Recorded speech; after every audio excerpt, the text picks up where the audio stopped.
For today's lesson, we're going to learn how to convert fractions into decimals. And why do we need to know how to do this anyways? One of the reasons why is that when we're comparing fractions and decimals, sometimes it's harder for us to visually see the difference in the value. And so having them in the same form really helps us to clearly see which number is greater or less than the other one. So that's what we're going to be doing today. Let's get started. So if you've been following along in your workbook, we are in Chapter 4, Fractions Meet Decimals. If you'd like a copy of your own workbook, you can visit theblazehaven.com. So our focus for today is to convert fractions into decimals by using division and reasoning. And we do this so that then we can compare and order any type of rational number in a real-world context. So our question that we want to be answering is, how can we use what we know about division to help us to understand and explain the relationship between fractions and decimals? Before we jump into converting fractions into decimals, we're going to be doing a lot of dividing. So we want to remember some of our key vocabulary terms. First, the dividend is your numerator, or the number that goes on the inside of the division tent. Then your divisor is your denominator, or the number that goes on the outside of the tent. Okay, and your quotient is your answer. Quotient is the answer to any division problem. And then we want, as we're going to discover some patterns as we are dividing fractions and turning them into decimals, we're going to see that we have terminating decimals and repeating decimals. And a repeating decimal is where the number repeats over and over and over again. And an example of that would be 1/3. When we convert 1/3 into a decimal, it's 3/10 or 0.333333333333333. But we don't want to write a gazillion threes, so we just write 3 with a line over it, and that's 3/10 repeating. The next is a terminating decimal. To terminate, I think of the Terminator. To terminate means to stop, and so it's a decimal that stops. It doesn't go on and on forever. When you move into 8th grade, you'll learn about irrational numbers, and irrational numbers have that when they're written in decimal form, the decimals go on and on forever and they never terminate. They don't stop. But for this lesson, we're working with rational numbers, and rational numbers are our fractions and decimals. And we either have a repeating decimal or a decimal that stops, like 0.2, 2/10, it's done. 2 is my last number. It's terminated, so 2/10 is my decimal. So we're going to start with a fraction. We're going to use division, and then we'll end in decimal form. That's what is the progression as we move from fraction to decimal.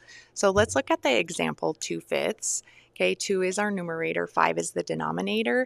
2/5, the way you say it is also how you're going to write it out when you're dividing. 2 divided by 5.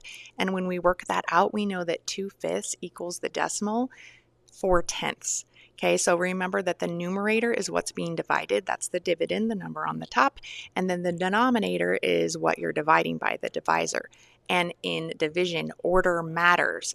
If I had 2/5 and I do 5 divided by 2, I'm going to get a completely different answer than I would get with 2 divided by 5. So we want to remember that all fractions are division problems, and that's how we find our decimal form. Now we are going to be comparing fractions and decimals, and we're going to determine which value is greater than, less than, or equal to. Okay, and we're starting with number 1 here, 6/10 versus 3/5. So since we are practicing converting fractions back into decimals, that's what we're going to do for all of these problems. Since I'm comparing a decimal to a fraction, it's easier to either compare a fraction to a fraction or a decimal to a decimal. So we're going to convert 3/5 as a decimal. 3 divided by 5, 5 goes into 3 0 times.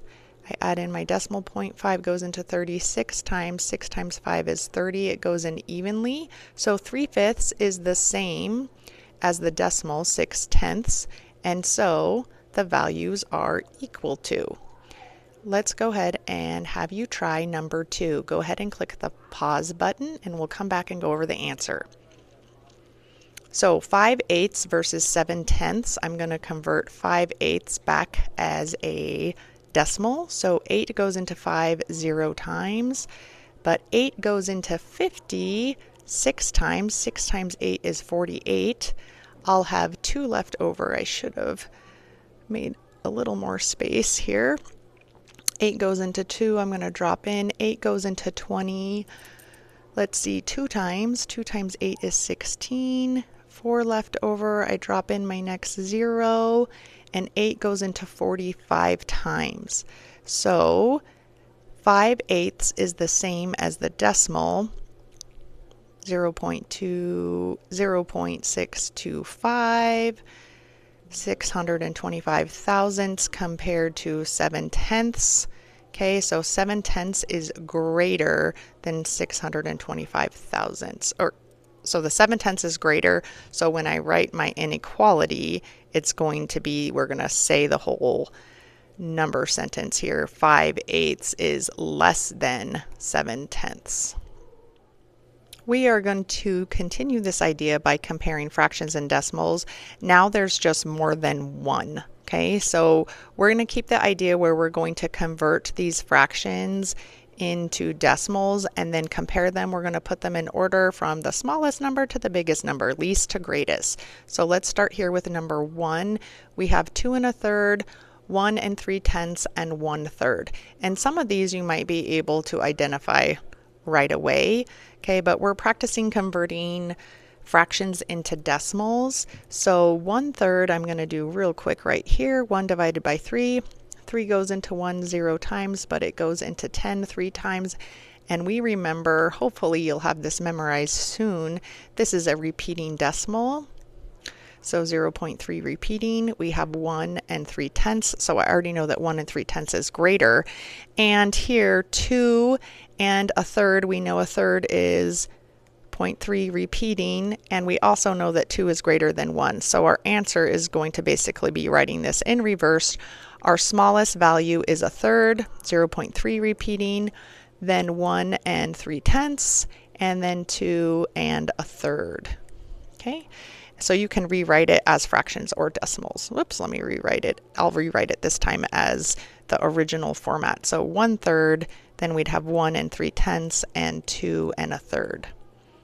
Great. Let's go ahead and pause and try number 2. 5 1/2, 1 1/2, and 5/10. Let's check our answer here. Again, I'm going to convert this fraction into a decimal, and this problem's a little easier because I already have 5 5/10 and 5/10 in decimal form. So 1 1/2, I'm just going to convert a half to a decimal. 2 goes into 1 0 times, and it goes into 10 5 times easily. This is a half is one of our benchmark fractions, so you should soon start to memorize that 1/2 is always the decimal 5/10. And so here we see we have a repeat 5/10, 5/10, and then 5 1/2, or 5 5/10 would be the order. We can also write it with, oh, I forgot the 1. That's why it's the same thing. It would be 1 5/10, or 1 1/2. So when we put them in order from least to greatest, 5/10, 1 1/2, and then 5 5/10 would be my greatest value. So there's my answer. Today we learned how to convert fractions into decimals, and really what you should have seen is the reason why it works is because all fractions are division problems, where simply they're just written in different forms.